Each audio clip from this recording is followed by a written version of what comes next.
Hi, my name is Kirk Stimpert. I've been teaching chemistry and physics here at Pewaukee High School for 24 years. This is my 24th year here.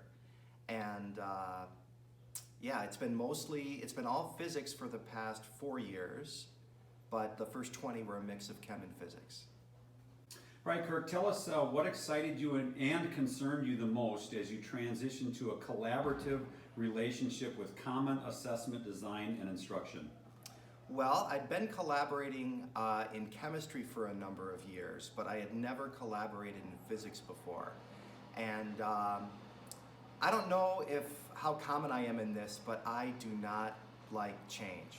I fight against it. Maybe I don't, that's too harsh of a word.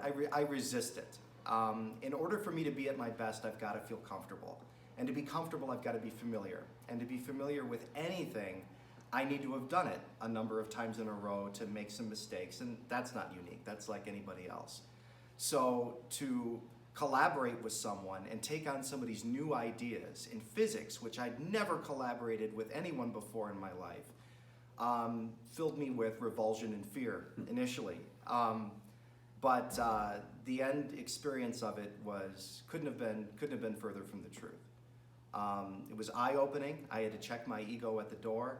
I had to relinquish some things that I'd held on to very tightly for a great number of years. But I think I saw it on a poster somewhere, just because you've been doing something for a really long time doesn't mean it's not incredibly stupid. And I'm not saying that I was doing anything stupid, but I was doing some things inefficiently, I was doing some things ineffectively, and I was blissfully unaware as to how and why and in what ways they were ineffective. And there was no way for me to figure that out had I not been collaborating with the person that I did. So talk a little bit about that, how your teaching changed and due to those collaborative relationships, and then what about your assessments in terms of the development of those common assessments? What changed, what did you learn, what's better as a result of that? Well, on paper, I was extra nervous about this collaboration because the style of teaching of this woman with whom I collaborated could not have been a whole lot more different from my own. If I could have handpicked someone to collaborate with, it would have been someone very similar to me in style and thought process. And in retrospect, that's the exact opposite of what you need, I think, in a collaborative team. You need contrasting styles, you need contrasting opinions, and that forced me to look at what I was doing and why I was doing it in a totally different light. And I had to check my ego at the door. There was no ego involved in any of this because we were united together with a common goal of bringing out the very best in student achievement. And when you can separate yourself from that and become part of that goal, that's when the magic happens. That's when you can produce things that are greater than the sum of their parts.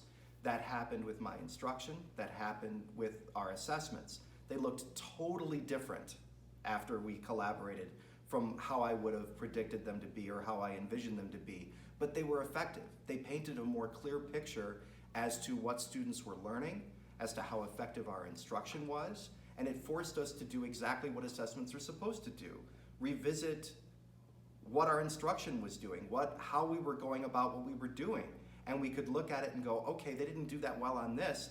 I think I've got a fix for that, and my style might be unique to that. Or her style might have had a fix for that. And at the end of the day, I grew so much more in the 3 or 4 years that I spent working with her than I had in any of the years prior to that in my teaching career. So you've already touched on this a little bit, but talk to us about how you believe that student learning was directly impacted by your collaborative relationship and the development of those common assessments. Okay. I'm not sure if this is going to give you what you want, but we can revisit it. But at the same time, the reason I'm scowling a little bit, is that it's difficult for me to separate out from that process exactly what the collaboration did, because at the same time, we were switching to standards-based grading. So the first year or two that we spent collaborating wasn't a standards-based system. But once we did switch to that, standards-based grading forces you to collaborate on a much deeper level. it forces you to not look at what you're doing, but what you're doing in terms of assigning points to this or that, or how long the test is, or is it too hard or is it too easy. You're looking at how faithful to the standard is this assessment. And as a secondary point, how long it is, or how easy or how hard it is. And standards-based grading allows you to have questions that might really stretch kids, but without a point assignment to it, you aren't married to that question. You can throw this out, you can bring something else in and fine-tune it and bring it to something that really measures where students are at. And also going along with that, because really separate from standards-based grading is grading for learning, and having a relearn redo process and collaborating on that and what that looks like. So it's impossible for me to look at how much just the collaboration piece did without also looking at grading for learning and standards-based grading. Those three things together are really where huge. So it's fair were to made. say that collaboration and common assessment design was step one in a process that has led to other things which has impacted student learning. So to that end, final thought here. If there are teachers in the room right now who are resistant and reluctant to go down this path, what would you say to put their concerns at ease?